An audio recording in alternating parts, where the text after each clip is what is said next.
Yeah. Can you give us your head him all the way speech? Yeah. Well, he was all the way over to Benny. You got to respect him, right? So, I don't know. Just went in today. Didn't do anything different than I did the other games, except, got up the floor a little quicker. Knee's feeling better, so that's always good too, right? Funny game to watch. I know this is a game of runs, but you probably felt like you were overdoing it at times. Just the way you guys played so well in the first half, and they came back and just kept inching closer and closer. It's a game of swings, though, right? We've all seen it happen. It's all about controlling those swings, and they're going to score goals. They're a good team, right? So it's going to go in. They started shooting some shots from outside. They started going, and we just had to put an end to that with our transition and with a couple key goals, especially for Mark's big goal there. Put a stop to their runs, and then we close out the game. So.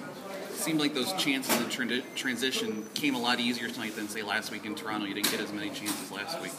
Yeah, I don't know. It's I found we had a little bit more energy today. I couldn't tell you why. Maybe I think we were packing in our defense a little more. We weren't so worried about going out on shooting those guys. So it was.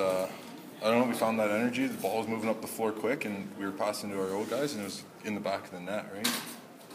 Talk about your game, changing over the years, right? Obviously get the letter on the sweater today, and it doesn't seem that long ago we were talking to you for the first time, and you were kind of looking up to guys maybe like Chris White and those guys, and Scott Self, and now you're kind of leading the charge with some young guys in the back and have a letter on the sweater. Yeah, I think it's nice, especially, we have some veteran leadership, right? But it's nice to have, I'm 26, right? Kind of in the middle of the pack here, so I guess it's nice to have a guy in the middle with a letter on him, but it doesn't change my role on this team, right? It just, might affect some guys, but, I just try and play my game the way it is and try not to let it, overcome the way I'm playing lacrosse, so, the letter that hasn't changed anything.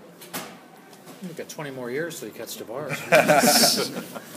When you have a half like that first half today where everything's clicking and you're just shredding the defense and playing good shredding their defense, playing so well, is that almost like a huge building block to go forward from here that you can point to and say, okay, we're capable of something like that for a good stretch? Yeah, it's nice to be able to know you can score goals, right? But the biggest thing from that is that in the change room you can't let that become the game, right? It was 11-3, and then you saw what could happen, right? They're coming back. So I think that's going to be the biggest thing that we take from this game is that, listen, they're going to score goals, and we're going to have to stop them. So, the lead's nice and scoring goals is nice, but, for me it's stopping the goals and stopping the runs. So. Going up against Rochester tomorrow, do you see